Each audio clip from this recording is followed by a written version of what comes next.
strength when I am weak. You are the treasure that I seek. You are my all in all.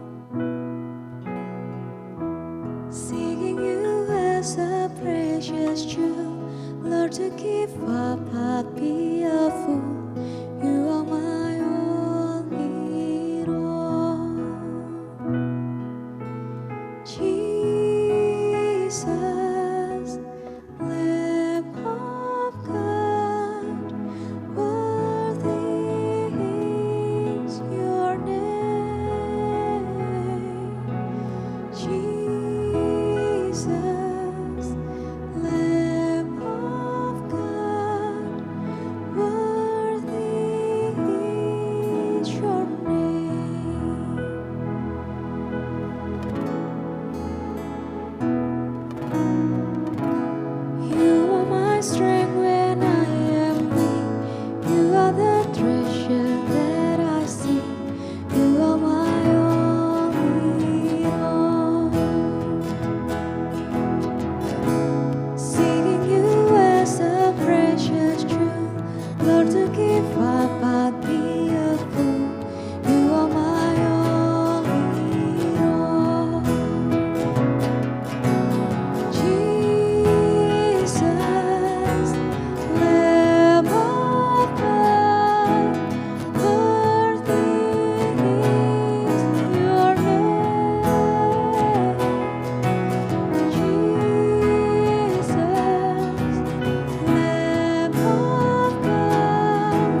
Jesus, Lamb of God, worthy is your name.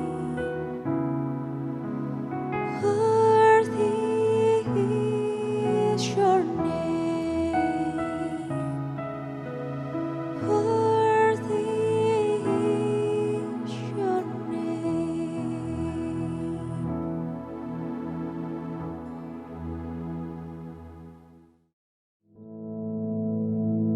Our Father, which art in heaven, hallowed be thy name. Thy kingdom come, thy will be done in earth as it is in heaven. Give us this day our daily bread, and forgive us our debts, as we forgive our debtors. And lead us not into temptation, but deliver us from evil.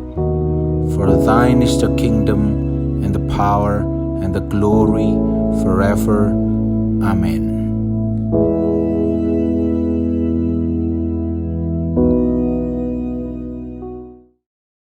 Shalom. Saat ini mari kita akan membuka bersama di dalam 2 Timotius pasal 4 ayat 5a. Tetapi kuasailah dirimu dalam segala hal. Saudara, kata kuasailah dalam bahasa Yunaninya menggunakan kata neve. Kata ini artinya be well balanced atau keseimbangan, self-control atau mengontrol diri sendiri. Dalam buku Berkeley, Hort mengatakan bahwa kata penguasaan diri itu melukiskan mental yang bebas dari segala kegelisahan dan kekhawatiran, panca indera yang dikuasai sepenuhnya, dan berani melihat semua fakta atau kenyataan, serta mempertimbangkannya dengan hati-hati. Saudara, penguasaan diri selalu menjadi hal yang sulit untuk dilakukan oleh siapapun juga. Karena penguasaan diri adalah hal yang bertolak belakang dengan apa yang diinginkan oleh hati kita. Nah, setiap orang percaya dituntut untuk memiliki penguasaan diri. Di dalam psikologi ada istilah yang akhir-akhir ini banyak kita dengar, yaitu kecerdasan emosional. Mari kita bahas dulu apa yang dimaksud dengan kecerdasan. Berdasarkan pengertian tradisional, kecerdasan itu meliputi kemampuan membaca, menulis, berhitung, menghafal, dan sebagainya.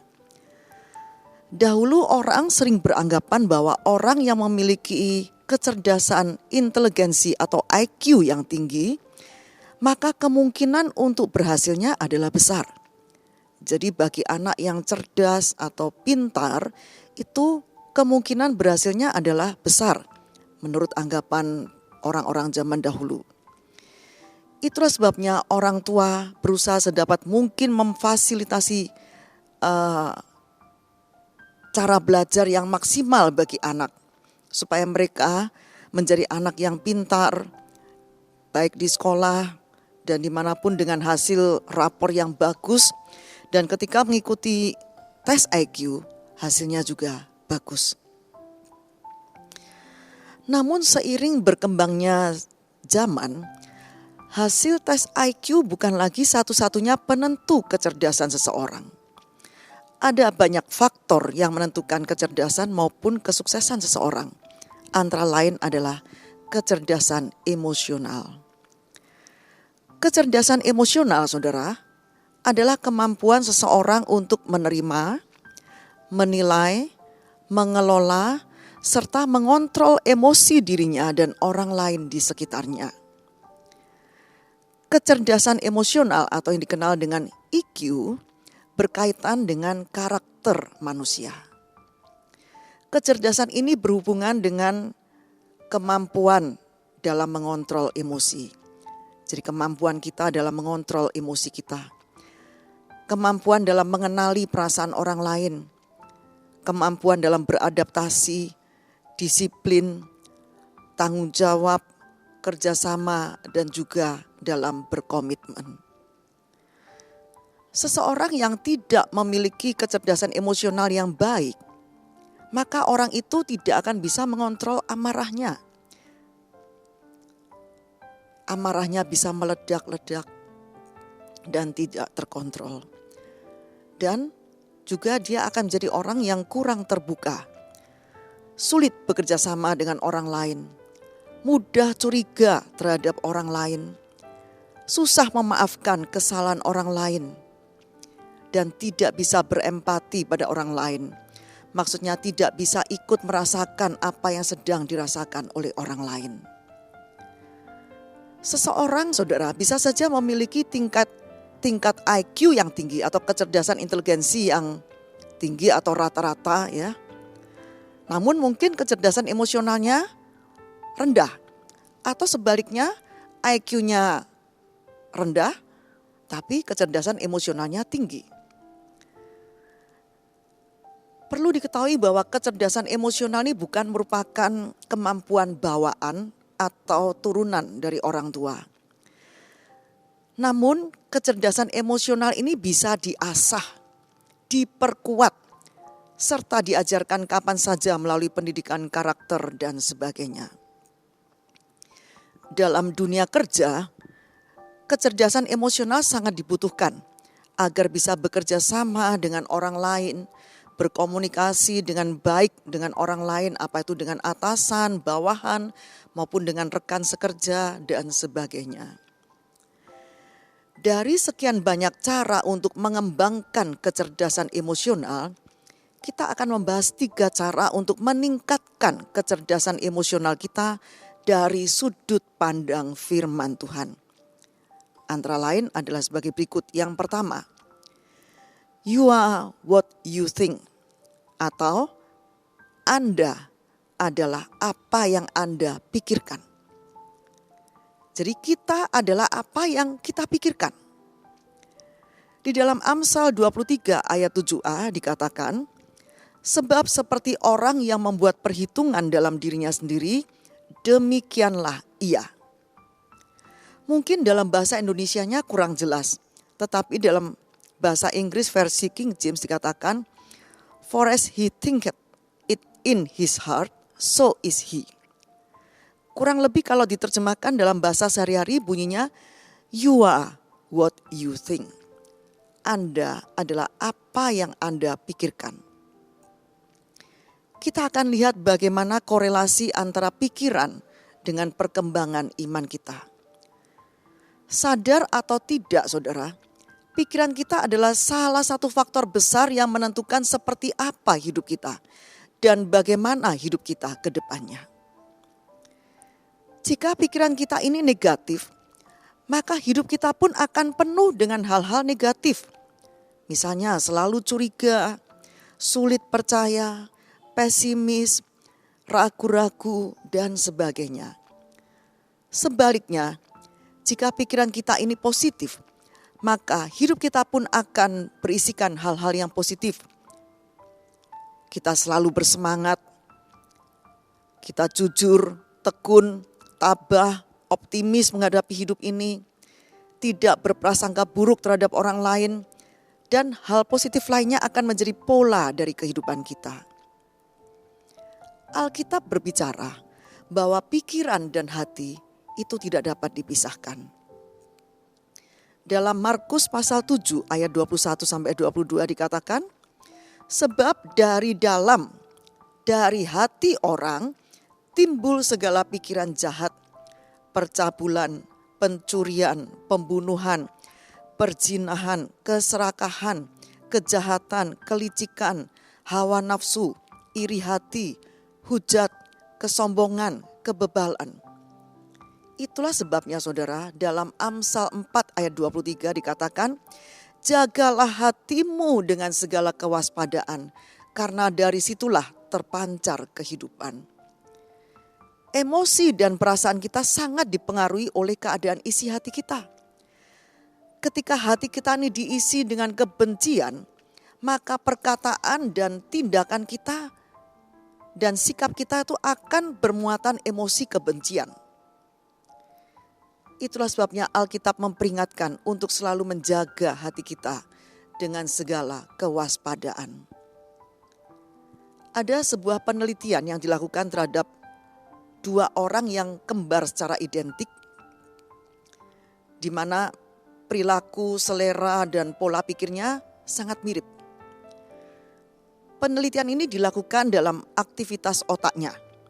Sebut saja 2 orang ini adalah Vanda dan Vindi. Pada kondisi yang normal, keduanya ini berperilaku sangat mirip dan bisa dibilang memiliki selera yang sama hampir di semua hal. Para peneliti meyakini bahwa perilaku dan selera mereka bisa diubah dengan memberikan rangsangan atau peristiwa tertentu. Nah, untuk membuktikan itu, Vanda dan Vindi dipisahkan untuk sementara waktu. Pada Vanda, diperdengarkan lagu-lagu yang riang, ceria, riang gembira, dengan lirik yang positif. Sedangkan pada Vindi, diperdengarkan lagu-lagu yang berisikan lirik yang susah, sedih. Pada Vanda diperlihatkan sebuah film komedi yang penuh dengan tawa, ria. Sedangkan pada Vindi diberikan film drama yang penuh dengan adegan yang menyedihkan. Kesimpulannya, saudara, ketika manusia menerima rangsangan yang positif, misalnya musik yang riang, kejadian yang menyenangkan, maka otak manusia akan memproduksi hormon serotonin. Hormon inilah yang berperan untuk memberikan perasaan senang dan nyaman. Semakin banyak hormon ini diproduksi, seseorang akan menjadi lebih positif. Suasana hatinya menjadi lebih baik dan bahagia. Nah, bagaimana kita dapat menjaga hati kita, saudara? Yaitu dengan menjaga apa yang masuk ke dalam otak kita. Menjaga apa yang masuk dalam pikiran kita. Karena itulah yang akan mempengaruhi isi hati kita. Mulai hari ini belajarlah untuk mulai dengan memasukkan sesuatu yang positif, yang sesuai dengan firman Tuhan ke dalam pikiran kita. Misalnya dengan mendengarkan lagu-lagu atau pujian gembira dan menyenangkan, lagu-lagu rohani, lagu-lagu penyembahan. Membaca dan merenungkan firman Tuhan. Mendengarkan khotbah-khotbah. Isilah pikiran kita dengan hal-hal yang positif ini. Nah, karena pikiran kita diisi dengan hal-hal yang positif dan rohani, maka kita akan menjadi pribadi yang sesuai dengan kehendak Tuhan. Hidup kita akan dipenuhi dengan sukacita dan damai sejahteranya, selalu berpengharapan di dalam Dia, selalu optimis dan percaya kepada Dia. Marilah kita lebih bijaksana lagi dalam memilih apa yang masuk ke dalam pikiran kita. Apakah sampah yang masuk, yaitu hal-hal yang tidak berguna, berita-berita yang tidak bermanfaat, ataukah hal-hal yang positif yang masuk dalam pikiran kita? Mari kita mulai berhati-hati. Karena kita tahu bahwa pikiran kita itu sangat mempengaruhi hati kita, suasana hati kita. Yang kedua, bersikap tetap tenang dalam mengatasi stres. Sebagian orang pasti pernah mengalami stres dalam kehidupan. Bagaimana sikap kita dalam mengatasi situasi stres ini, itu akan menunjukkan tingkat kecerdasan emosional kita. Misalnya, apakah kita bersikap asertif? Mungkin kita sering mengalami kesulitan dalam mengungkapkan perasaan serta pendapat kepada orang lain. Kadang kita merasa tidak enak saat akan mengucapkan suatu pendapat kepada rekan kerja atau rekan sepelayanan atau rekan segereja. Rasa tidak enak tersebut muncul karena takut menyakiti perasaan orang lain atau bahkan menghakimi secara tidak langsung. Nah, permasalahan tersebut sebenarnya berkaitan dengan keterampilan komunikasi asertif. Lalu apa yang dimaksud dengan asertif? Secara umum, asertif adalah kemampuan untuk menyampaikan apa yang diinginkan, dirasakan dan dipikirkan kepada orang lain. namun dengan tetap menjaga dan menghargai hak-hak serta perasaan pihak lain tanpa bermaksud menyerang orang lain. Jadi kita menyampaikannya dengan baik. Kita jujur, kita menyampaikan apa pendapat kita dengan jujur, tapi tetap dengan menjaga perasaan orang lain dan tidak bermaksud menyerang orang lain atau menghakimi orang lain. Orang yang asertif mampu untuk berkata tidak, mampu meminta pertolongan, mampu mengekspresikan perasaan positif dan negatif secara wajar. Nah, orang yang memiliki kecerdasan emosional yang tinggi akan mampu bersikap asertif. Bukan sebaliknya, yaitu bersikap reaktif. Bersikap reaktif adalah sangat mudah tersinggung, peka terhadap apa yang diungkapkan orang lain, cenderung menyalahkan orang lain, cepat marah dan sebagainya. Itu adalah sikap-sikap yang reaktif. Kembali pada ayat pertama kita tadi, 2 Timotius 4 ayat 5a. Tetapi kuasailah dirimu dalam segala hal. Saat berada dalam tekanan, hal paling penting untuk diingat adalah menjaga diri kita tetap tenang. Dan yang ketiga, tidak memberi tempat pada emosi untuk mengendalikan hidup kita. Di dalam 1 Samuel pasal 18 ayat 8-11 saya akan bacakan. Lalu bangkitlah amarah Saul dengan sangat, dan perkataan itu menyebalkan hatinya, sebab pikirnya, kepada Daud diperhitungkan mereka berlaksa-laksa, tetapi kepadaku diperhitungkannya beribu-ribu. Akhir-akhirnya jabatan raja itu pun jatuh kepadanya. Sejak hari itu maka Saul selalu mendengki Daud. Keesokan harinya, roh jahat yang daripada Allah itu berkuasa atas Saul, sehingga ia kerasukan di tengah-tengah rumah. Sedang Daud main kecapi seperti sehari-hari. Adapun Saul ada tombak di tangannya. Saul melemparkan tombak itu karena pikirnya, baiklah aku menancapkan Daud ke dinding. Tetapi Daud mengelakkannya sampai 2 kali. Saudara, salah satu kesalahan Saul adalah dia membiarkan emosinya mengambil alih kendali atas semua keputusan dan tindakannya. Sebagai anak Tuhan kita harus dapat mengendalikan emosi kita. Karena hal itu merupakan salah satu tuntutan sebagai anak Tuhan, yaitu memiliki penguasaan diri. Hal ini juga merupakan salah satu dari buah roh. Dalam keadaan normal, tidak ada satu manusia pun yang punya niatan untuk membunuh orang lain dan menyakiti hati orang lain.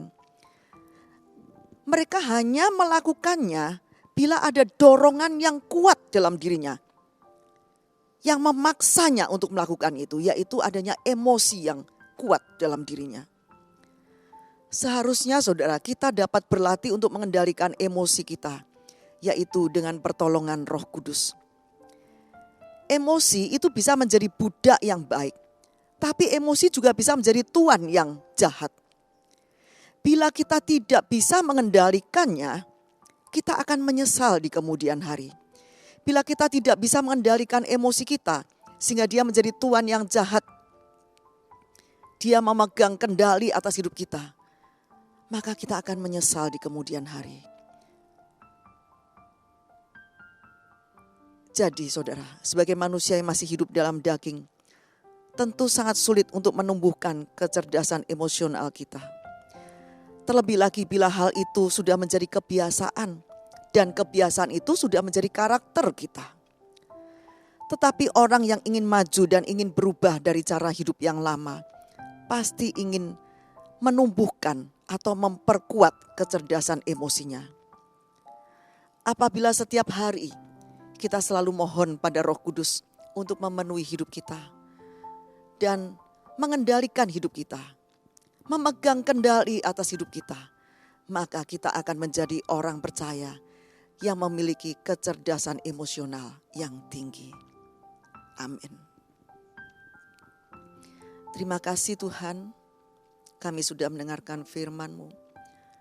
Ajar kami menjadi orang-orang percaya yang memiliki penguasaan diri, yang memiliki kecerdasan emosional yang tinggi. Tolong kami Roh Kudus, biarlah Engkau selalu memenuhi hidup kami setiap hari, dan Engkaulah yang memegang kendali atas hidup kami Roh Kudus. Bukan emosi kami yang memegang kendali, tapi Engkau yang memegang kendali atas hidup kami.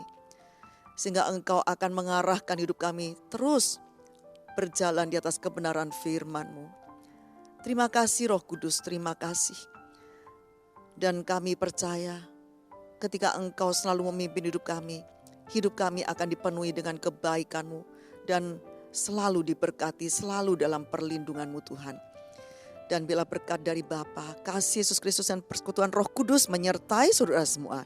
Sampai Maranatha, Yesus datang kembali. Dalam nama Yesus Kristus. Amin.